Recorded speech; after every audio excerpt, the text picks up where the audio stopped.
Não me interessa pessoalizar nenhuma história, mas entender o fenômeno social.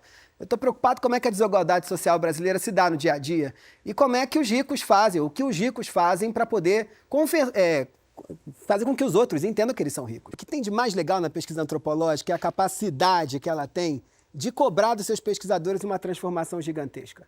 Então, ao longo desse processo todo, quando fui entrando no mundo dos ricos, descobri que a bebida que eu achava ótima, sabe aquela que a gente toma na faculdade? Ela não era assim tão maravilhosa, não. Os ricos estavam bebendo outras coisas que eu provava na casa deles e mesmo não cabendo no meu bolso, eu dizia, rapaz, um dia ainda vou tomar isso. Já sei por que é tão caro, porque é muito melhor mesmo. É muito melhor. Bebeu muito? Bebi muito, comi muito, mas era engraçado também, né? Porque os ricos têm uma coisa maravilhosa, que eles dão jantares com os melhores chefes, mas o que se espera de você, convidado, é que não coma, né? Pois é, esse negócio de comer é muito coisa de pobre, né? É coisa de pobre, é coisa de pobre. Comer é coisa de pobre. E aí, eu tinha um desafio que era o seguinte, que era, como é que eu faço para não comer muito, ao mesmo tempo eu comer em casa? Faz igual minha mãe ensinou. Claro, já vai comido. Só que aí eles falavam para mim o seguinte, gente, restaurante caríssimo, eles falavam assim, ó, Michel, vai pedir o quê? Eu dizia, não, tô bem, eu tô fazendo dieta, né? Porque é importante fazer dieta no mundo dos ricos. E aí eles falavam, que engraçado, né? Você não come nunca, só vive de dieta e não emagrece nunca, nem uma grama. Michel faz uma dieta, sei lá da onde. Michel, mas eu descobri então isso que você está narrando é a tal da observação participante. Exatamente. A observação participante é que nós antropólogos, a gente acredita que para conseguir entender alguma coisa, você precisa estar tão dentro, tão junto das pessoas que você está pesquisando, que você acaba fazendo uma observação que te cobra alguma participação. E isso te cobra mudar de roupa, isso te cobra ir diariamente nos eventos, isso te cobra viajar com teus interlocutores de pesquisa, isso te cobra uma transformação também. Isso te custa. Isso me custa, isso me custou também. Mas a pesquisa ela se bancou por si mesma. Como assim? Eu comecei a fazer o campo e aí, num determinado momento, disseram que eu valia alguma coisa dentro para os ricos. E aí os ricos começaram a perguntar, olha, a antropologia está na moda? Você não quer dar aula pra gente de antropologia, não? E aí eu comecei a ganhar uma graninha. Mas eu comecei a ganhar uma graninha também porque eu virei algo que é o antropólogo do luxo. E o que foi isso? Os ricos precisam saber o que precisam fazer para poder serem reconhecidos como ricos. E aí eles vão contratar professor de etiqueta, vão contratar personal trainer, vão contratar os melhores corretores e apareceu um cara que dizia que era o antropólogo do luxo, que sabia o que era luxo. Como toda relação é uma troca, eu usei muito e fui muito usado. Eu tinha o mesmo papel que as bolsas têm, que os relógios têm, que os carros têm. Ostentar. Ostentavam uma amizade. Você era ostentado. Eu era, já tive esse momento, hein? Já tive melhor. Que onda, cara. Vem cá, e quem é rico no Brasil hoje? Se mede a riqueza, alguém ser rico pela renda, pelo patrimônio, pela receita ou pelas despesas?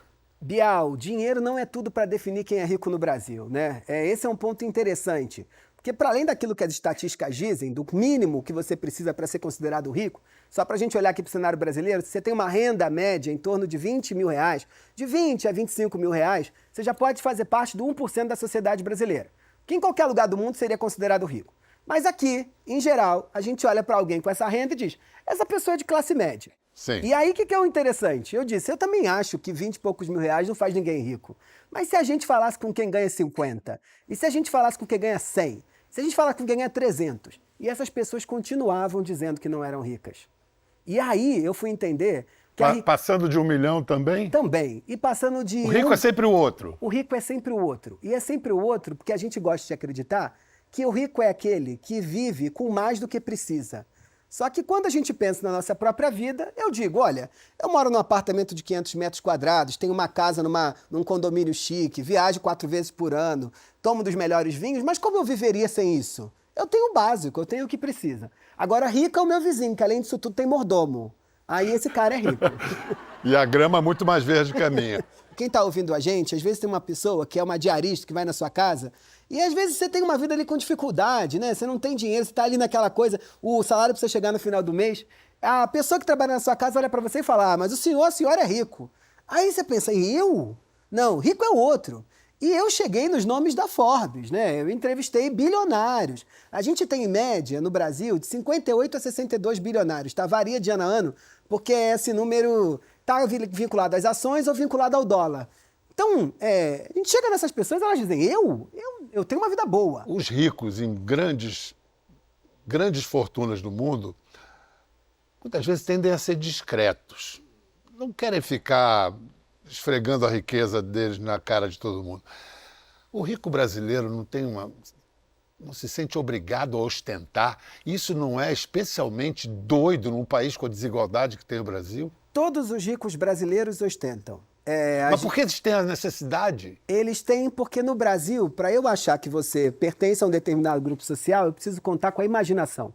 Como a gente não pode falar de dinheiro no Brasil, eu não posso saber quanto você ganha, você não pode saber quanto eu ganho, a gente precisa imaginar quanto dinheiro o outro tem. E como é que a gente imagina? Fazendo um cálculo olhando para você. Por exemplo, você com esse look que você veio aí, é tudo fantasia. Tu tá milhão, cara. Mas então, eu vim aqui para exercitar a sua imaginação. E você achar que eu valho mais do que eu valho. E qual é o interesse que eu acredite que você vale mais que eu? Ou mais do que você vale? Qual é o interesse que tem o rico em ostentar? Porque é autoridade? A gente, quando é reconhecido como rico, de verdade, a gente tem acesso a privilégios e a acessos e a pessoas e a amigos que alguém que não consegue gerar isso não tem. Olha, Bial, é interessante esse negócio porque quando a gente olha para falar dos ricos, a gente acha que só os ricos vivem isso. Mas todos nós no Brasil passamos pela mesma coisa. Eu brinco sempre que em qualquer família de classe média, as famílias, antes de sair de casa para uma festa mais requintada, todo mundo para na frente do espelho e pergunta, tamo chique? Tamo chique é parecer mais que tem mais dinheiro do que tem. Sempre, né? A preocupação... Mas isso vale para qualquer classe, qualquer recorte demográfico. Vale para a maneira como nós, no Brasil, produzimos as desigualdades e comunicamos essas desigualdades. Que é diferente, por exemplo, de um rico francês que está preocupado em dizer a quantidade de livros que leu ou a quantidade de vezes que frequenta os museus mais clássicos da Europa. Então, ou aqui, as doações que faz para operar, etc. Então, lá, essa que é o processo que gera a distinção. Aqui a gente faz o que para ganhar sentido? Para dar sentido para o dinheiro? A gente compra coisa. Saber do que você precisa para ser feliz é uma questão muito profunda e, inclusive, muito urgente no momento que a humanidade passa, porque a gente precisa saber qual é o nosso custo ambiental por cabeça. Né? Não é verdade. Claro. É uma das questões da crise climática a gente entender que, cara, não dá mais para viver como nossos avós, nossos pais viveram, porque tem um custo ambiental muito grande. Aí você começa a pensar, mas o que eu desejo? Do que eu desejo, do que eu de fato preciso? Bial, tá ficando filosófico o negócio. Mas esse é um ponto fundamental para uma sociedade como o Brasil. Se aqui a gente cria diferença a partir das coisas que você compra, como é que a gente traz o discurso da sustentabilidade para o dia a dia? Eu tenho uma certeza que não é penalizando o consumo, é penalizando a produção. Então vamos produzir do melhor jeito para permitir que a empregada doméstica ou o CEO do maior empresa brasileira tenha a possibilidade de comprar as coisas que tem vontade de comprar. Porque todos nós aqui precisamos de coisa para comprar, para poder inventar quem a gente é. Você ganhava confiança de seus entrevistados? Ganhava, mas... Você os seduzia? Mas qualquer relação só existe se tiver sedução, Eles sabiam onde eles estavam se metendo? Você não come um chicabão sem sedução, né? Não. Precisa seduzir o homem lá para te atender, né? Principalmente nesse negócio de escrever não ficção. E aí, certamente, a sedução, ela estava posta. Então, qual foi o seu compromisso de lealdade com os personagens do livro? O meu compromisso foi que eu tinha que resguardar a individualidade deles e a identidade deles, né? Porque não me interessa pessoalizar nenhuma história, mas entender o fenômeno social. Eu estou preocupado como é que a desigualdade social brasileira se dá no dia a dia e como é que os ricos fazem, o que os ricos fazem para poder fazer com que os outros entendam que eles são ricos. Personagens já leram e reagiram a você? Eles riem. Eles riem porque eles acham que não são eles, porque ninguém é rico no Brasil. Eles não se reconhecem? Não, pelo contrário. Eles falam, conta mais que eu quero saber como é que os ricos são. Gente, e eles estão falando deles mesmos? Deles mesmos, né? No livro está avisado assim, aviso, os fatos são reais, os nomes são falsos, com exceção dos verdadeiros. Tem um tom quase de ficção as histórias, né? Você chegar na casa de um rico e a dona da casa gritar, tragam as lagostas, tragam os camarões para o antropólogo, tragam os camarões, isso é cena de filme da corte francesa do século XVII, né? Aconteceu assim? Acontece assim, né? alguém te fazer esperar por horas sentado na calçadinha da casa enquanto está correndo no Parque do Ibirapuera e você entra lá e a pessoa não te dirige a palavra, você fica horas na frente dela em silêncio, é cena também de filme, né? Então os encontros eles eram na babesca, ou mesmo a festa, né? Nos outlets comprando e ao mesmo tempo sentindo não culpa, mas uma pena da família que não pôde viajar, a família pobre que não pôde viajar para comprar também. Isso é cena de filme também, né? E era assim, desse jeito, pronto, na minha frente, ao ponto de eu ficar questionando assim, como eu vou escrever isso e as pessoas vão acreditar? Uma das teses a respeito de nosso racismo no Brasil é de que ele é mais econômico do que necessariamente racial ou de cor. Quer dizer, quando um negro acende, o preconceito teoricamente desaparece. Isso se confirma, você, com a sua experiência de homem negro? Bial, nada apaga a raça, né? Nada apaga o preconceito racial. Quando eu tô com essa roupinha entre os ricos, há um esforço momentâneo ali daquela mesa de tentar me embranquecer. E aí é interessantíssimo, né? Porque para ser aceito eu preciso ser embranquecido. Então há perguntas maravilhosas, né? Há pouco tempo atrás, uma delas me perguntou, enquanto falava da minha avó, que tem 96 anos, ela perguntou, e sua avó veio da onde? Aí eu falo, lá do Rio mesmo, de Madureira. Então você, não veio, não tem passaporte, né? Porque não consegue conceber que alguém, né, com minha posição social pode ter nascido no Brasil ou vir de uma família negra. Mas isso se dissolve, Bial. Essa tentativa de embranquecimento na hora que eu levanto da mesa do restaurante chique e vou ao banheiro.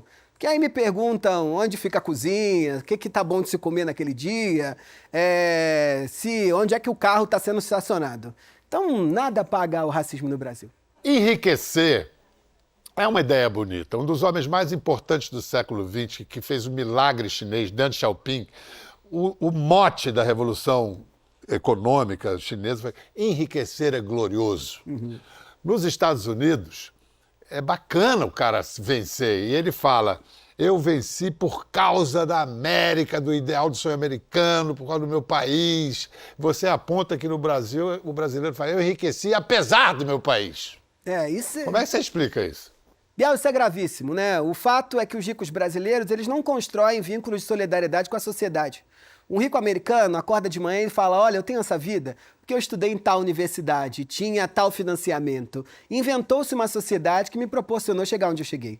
Então eu reconheci por causa dos Estados Unidos. E no Brasil, eles enriquecem apesar do Brasil. Apesar do analfabetismo, apesar dos miseráveis, apesar do Estado, apesar dos políticos, apesar de tudo. E o que isso impacta de maneira clara? O primeiro ponto é que o vínculo é com a família, não é com a sociedade como um todo. Então a dificuldade que a gente está vivenciando agora, de taxação das super riquezas, dos super ricos e por aí vai, se dá por dois movimentos. O primeiro é que o fulano diz, eu não devo nada a vocês, né? Eu devo ao meu pai, à minha mãe, que investiram em mim para chegar onde eu cheguei. E dado isso, eu tenho um compromisso em deixar o meu bisneto rico e não em deixar ou distribuir renda como os americanos fariam. Agora tem um segundo problema também, que a gente perde a ideia de que eu preciso construir solidariedade social, né? Os ricos brasileiros ficam encastelados porque se acham mesmo pertencentes a um outro mundo e com outro vínculo de solidariedade, outro vínculo de reciprocidade.